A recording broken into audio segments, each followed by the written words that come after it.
Wow! Sobrang init na po ngayon. Ano po? Sa ano daw po, pinakamainit sa nangyari sa Cagayan, no? Sa Apari, no? 48 degrees. Wow! Naku naman, sobrang init. Eh dito nga po sa Baguio, alam nyo, for the longest time, ay namuhay kami dito, ilang dekada na, di kami nagbebentilador.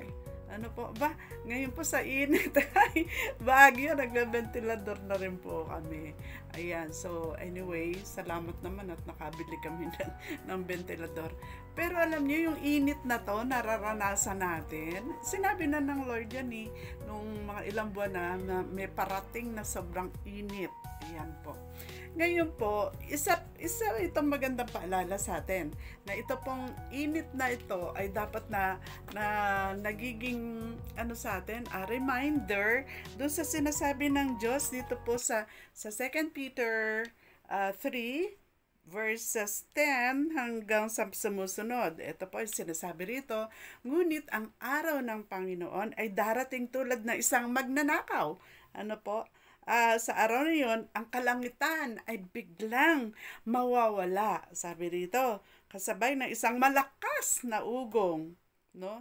Matutupok ang araw, buwan, at mga bituin. Ang mundo at ang lahat ng mga bagay na narito ay mawawala. At dahil ganito magiging wakas ng lahat ng bagay, nyo, lahat ng bagay, ganyan mangyayari, no? Mawawala, matutupok. Kaya ano dapat daw po natin gawin? Dapat mamuhay tayo ng may kabanalan at sikapin nating maging makadiyos. Habang hinihintay nyo ang araw ng Diyos, magsikap kayong mabuti upang dumating agad ang araw na ang kalangitan ay matutupok. Sabi niya ganon. At ang mga bagay na naroroon ay matutunaw sa, alam niyo kung ano, matinding init. Yan.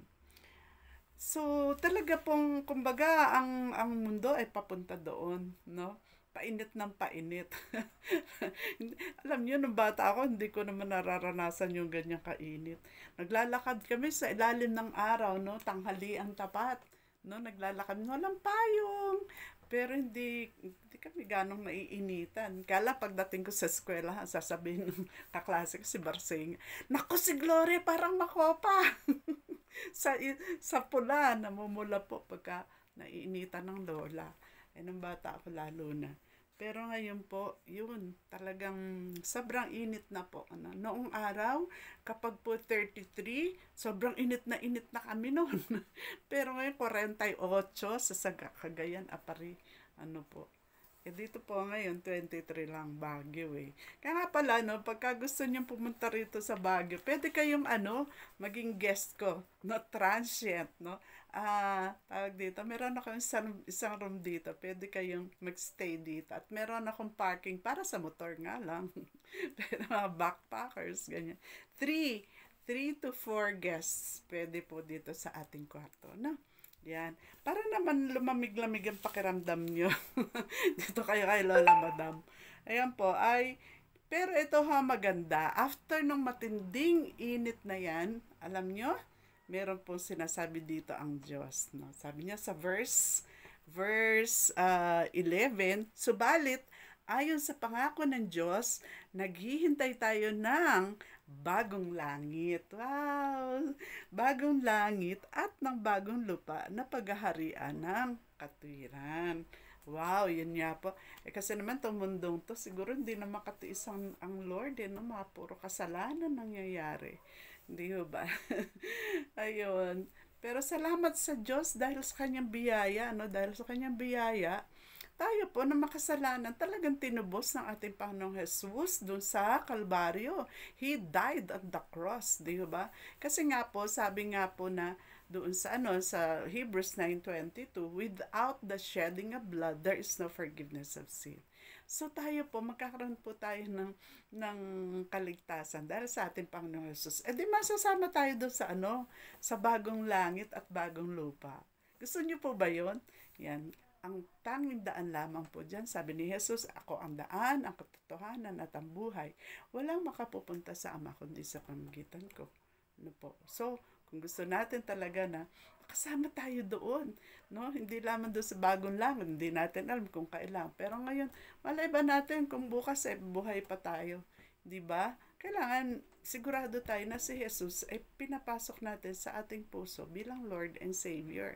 So whether mamatay tayo bukas, nandito pa tayo sa mundong ito, meron naman tayong sa langit, place sa langit. Yan.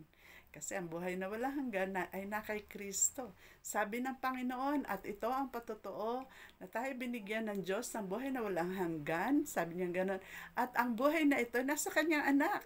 Ang kinaroroonan ng anak ng Diyos ay kinaroroonan ng buhay. Ngunit wala nito ang hindi kinaroroonan ng anak ng Diyos. Ano po?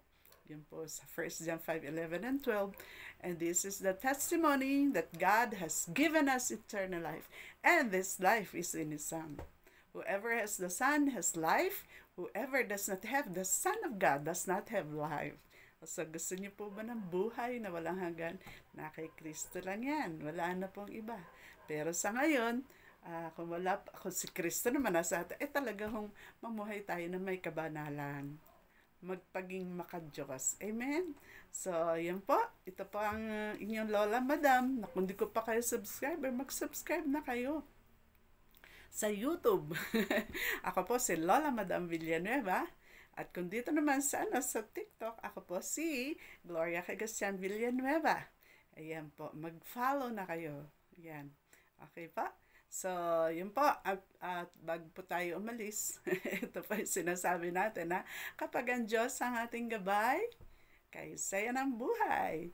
God bless everyone. Bye-bye. Love you.